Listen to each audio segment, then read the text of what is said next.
Pernah kepikiran nggak, apa sih yang bikin satu perusahaan biasa-biasa aja, sementara yang lain jadi raksasa industri? Jawabannya, sering banget, ada di strategi. Strategi itu ibarat buku panduan yang mengubah ide jadi keuntungan dan ambisi jadi penguasa pasar. Nah, hari ini kita akan bongkar isi buku panduan itu. Oke, kita mulai dari pertanyaan ini deh. Kenapa perusahaan sebesar Unilever yang kita kenal dengan produk kebersihannya juga jualan es krim? Kelihatannya nggak nyambung kan? Atau jangan-jangan ada rencana besar di baliknya? Pertanyaan inilah yang jadi inti pembahasan kita, strategi korporat. Oke, pertama-tama kita harus paham dulu nih, sebuah perusahaan itu mau kemana sih? Tujuan utamanya itu bukan cuma soal cetak laba kuartal ini aja, tapi gimana caranya membangun kesuksesan yang awet buat jangka panjang. Coba bayangin deh, ini tuh kayak jungkat-jungkit. Di satu sisi ada laba jangka pendek, angka yang dikejar-kejar tiap 3 bulan. Di sisi lain, yang bobotnya jauh lebih berat, ada profitabilitas jangka panjang. Artinya gini, perusahaan yang strategis itu kadang sengaja ngorbanin laba sekarang, misalnya dengan investasi gila-gilaan di riset, demi memastikan mereka tetap jadi pemenang 5 atau 10 tahun ke depan. Tapi, tentu aja tujuan perusahaan itu nggak melulu soal duit loh. Mereka juga punya tanggung jawab lain. Pertama, memaksimalkan nilai buat para pemegang saham yang udah naruh modal. Kedua, pinter-pinter mengelola risiko biar nggak tumbang sama perubahan pasar. Dan yang terakhir, menyeimbangkan kepentingan semua pihak, mulai dari karyawan, pemasok, sampai masyarakat di sekitarnya. Oke, tujuannya udah jelas. Terus gimana cara mencapainya? Nah, disinilah strategi masuk, ibarat peta jalan. Kita mulai dari level paling atas, strategi korporat. Ini yang nentuin di arena mana perusahaan mau bertanding. Terus, strategi korporat itu apa sih sebenarnya?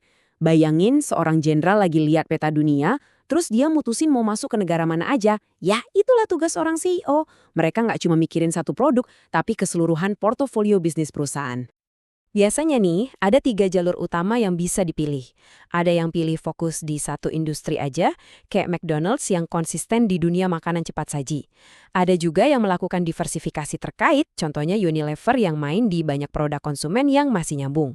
Dan yang paling ekstrim ada diversifikasi tidak terkait. Coba bayangin, MNC Group, bisnis intinya media tapi juga beli bank. Beda banget kan? Nah, pertanyaannya, kalau perusahaan punya banyak banget unit bisnis, apalagi setelah diversifikasi tadi, gimana cara CEO mengelolanya? Mereka butuh semacam dashboard. Dan salah satu alat paling legendaris untuk ini adalah matriks BCG. Oke, yuk kita bedah dashboard canggih ini. Kelihatannya sederhana, tapi dampaknya luar biasa. Lihat deh sumbu vertikalnya. Ini buat ngukur seberapa cepat industrinya tumbuh. Lagi booming atau udah stagnan. Terus sumbu horizontalnya ngukur pangsa pasar kita. Kita ini pemain besar atau cuma remah-remah? Nah, dengan memetakan semua bisnis kita ke 4 kotak ini, langsung kelihatan mana yang harus disuntik dana, mana yang harus diperah, dan mana yang harus dibuang. Pertama, ada si bintang. Ini bisnis di pasar yang lagi ngebut pertumbuhannya. Dan kita jadi pemimpinnya. Wah, potensinya gede banget. Strateginya? Gampang. Suntik terus investasi biar larinya makin kencang dan posisinya nggak terkejar.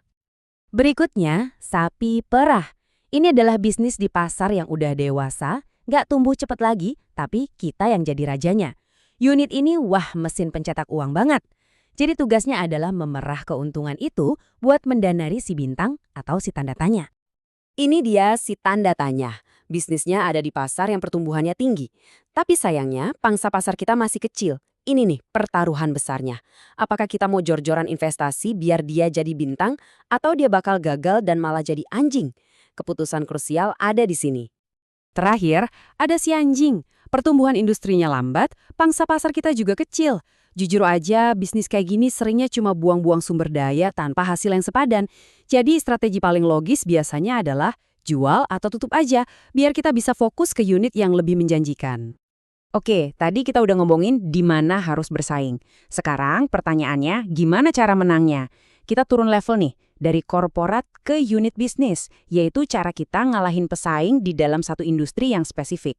Sebelum kita terjun ke pertempuran, kita harus kenal dulu medan perangnya. Alat klasik buat melakukan ini adalah 5 kekuatan Porter. Kerangka ini bantu kita buat memetakan semua tekanan persaingan yang ada di sebuah industri. Jadi ada 5 kekuatan yang terus-menerus menekan profit di industri. Pertama, seberapa berdarah-darah persaingan dengan pemain lama. Kedua, gampang ngasih pemain baru masuk dan merebut pasar kita.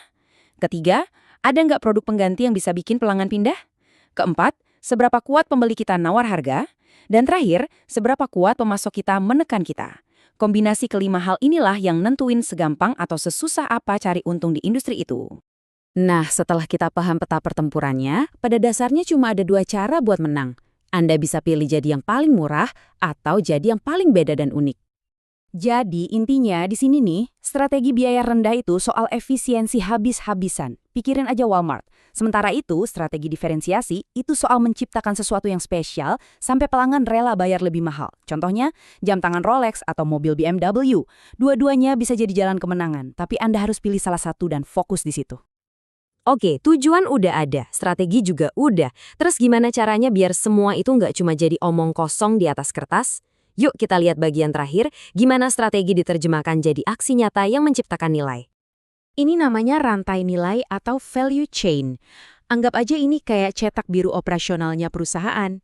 Alat ini membedah semua aktivitas, dari mulai cari bahan baku, proses produksi, marketing, sampai layanan purna jual menjadi mata rantai yang saling nyambung. Nah, disinilah kuncinya. Mau Anda pilih strategi biaya rendah atau diferensiasi, kemenangannya ditentukan di dalam rantai nilai ini. Perusahaan yang main di biaya rendah bakal ngulik gimana caranya neken biaya di tiap langkah. Sebaliknya, perusahaan yang main di diferensiasi bakal jor-joran di langkah tertentu, misalnya di desain atau marketing, untuk menciptakan keunikan itu.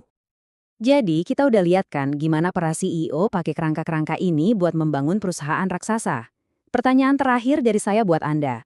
Gimana kalau Anda pakai pola pikir strategis ini buat diri Anda sendiri? Keterampilan mana yang jadi sapi perah Anda? Mana yang masih jadi tanda tanya? Dan di arena mana Anda bisa menciptakan diferensiasi untuk memenangkan persaingan dalam karir Anda? Coba deh pikirkan.